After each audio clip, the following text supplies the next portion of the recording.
pretty serious charges. Here to talk about them with us now, Politico's tax reporter, Lauren French. Lauren, we very much appreciate the time here on America's Forum. Thanks for having me on. So, Lauren, what do you make of the claims in this report from Committee Chair Darrell Issa? Well, a lot of these claims are what we heard when the TIGTA, the Treasury Inspector General that launched the IRS controversy with the Tea Party targeted groups. A lot of this is what we heard.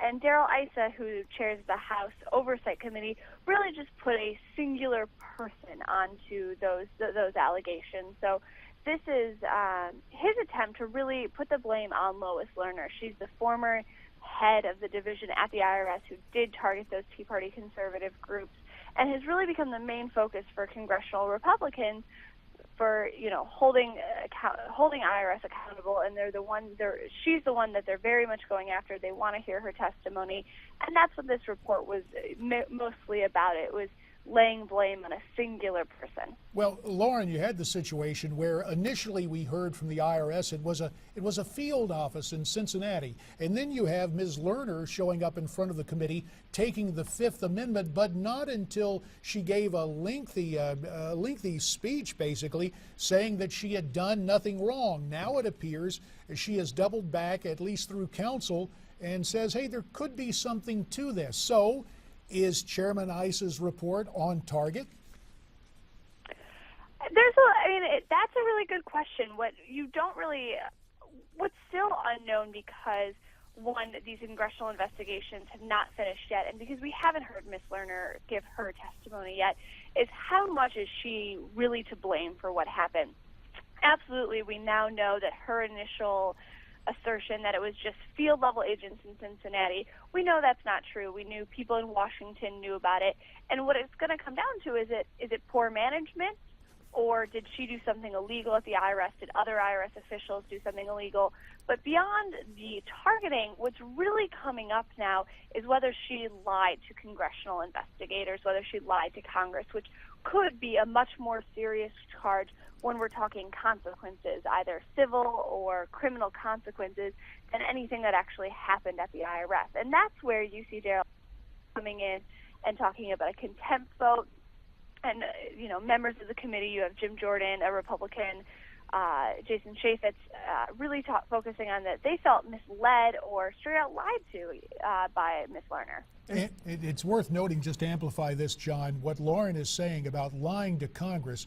This is a serious deal because you're brought in under oath, and it's akin to perjury in a courtroom. And so that's something that is very important here, Lauren, that you point out. Yeah, and if she's, if convicted of that, that could be a serious charge. Lauren, I want to move on to your article, but first I wanted to ask you one question really quickly, and that's in the wake of the, the very heated last time we had the hearing on Capitol Hill with Issa and Darrell Issa and Elijah Cummings going back and forth. What was the fallout of all this, and have things kind of normalized since that had happened? Absolutely, it has not normalized. That's a contentious relationship to begin with.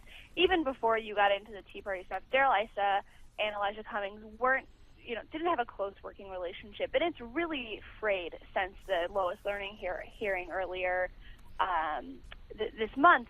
And what you see is the consequences of that. Republicans put off the contempt vote. Republican leadership aides are telling Politico that Darrell Issa's behavior, he pantomimed a throat cut and shut off Elijah Cummings' mic, pushed off the contempt vote. It caused such a hiccup for House Republicans that they didn't want to have to deal with it. And now it's causing a continual controversy because you have House Democrats putting up these resolutions every week, every couple of days, asking for Darrell Issa to apologize. And from what I understand from talking to sources in the Democratic Party, they're going to continue to do that until Darrell Issa publicly apologized. He did, of course, call Mr. Cummings. He did apologize, but it was a private apology, not a public one, and that's what Democrats want. Well, of course, just past experience on the Hill, the simple thing the majority can always do is table that motion. They have the votes to do that. The question becomes, will the Democrats really spend a lot of time buying commercial time or going to their friends in the Washington press corps to make the case? But I want to get back to something you wrote about recently. And again, from my perspective, now having the IRS via regulation trying to change the status of these 501c4 groups, it carries a lot of suspicion in conservative quarters. There's the political and there's the policy here that basically combines. Lauren, give us your take on this bureaucratic move to offer regulation henceforth from the IRS instead of law emanating from Congress. So these regulations are in response to that Inspector General's report. Of course, we do know that the IRS and the Treasury were kind of kicking around the idea of changing these regulations before the Inspector General's report came out last May. But what this is trying to do is really clarify what sort of political activities these 501c4s can operate under. They're getting a tax exemption, so they are funded from taxpayers. And as it stands right now, the law is really murky. So they don't know whether, how much political activity they could do and what counts as political activity. So these regulations, and there's a lot of misinformation going on about them, it's not saying if you're political at all, you're not going to get a tax exemption, or, I've even heard like criminal or civil consequences. That's not the case. It's saying that if you, do a get out the vote effort, if you hold a candidate forum, if you do voter education efforts that's leaning towards one party, the IRS is going to count that as politics. The big question, which is what's going to be the most important aspect of these regulations, is how much the IRS is going to say these groups can do.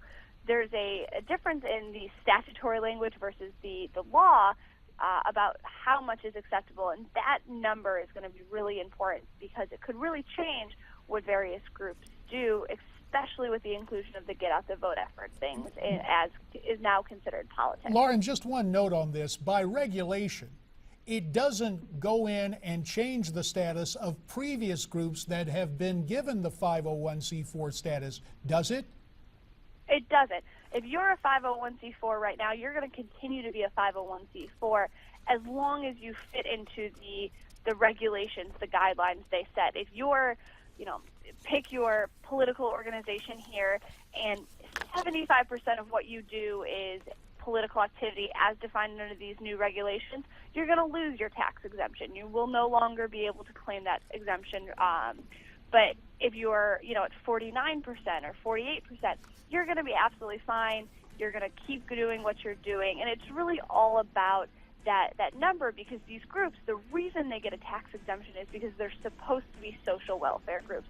Their primary focus is not supposed to be on politics. Well, Lauren, we appreciate that. I have to tell you, and I appreciate your comments, I got to tell you, what it tells me is they have a bulk of left-leaning groups that'll be grandfathered in, but we appreciate your accurate representation of what you believe to be the emerging regulations and look forward to our next visit with you. Thanks very much. One conservative group did get approval today. That's the Friends of Abe. We'll have more of that coming up in the show about how they were able to do that. But if you want to reach out to us, you can always find us on social media at Newsmax TV, hashtag America's Forum, or find us on Facebook, facebook.com/Newsmax TV. Much more ahead on the program right after this.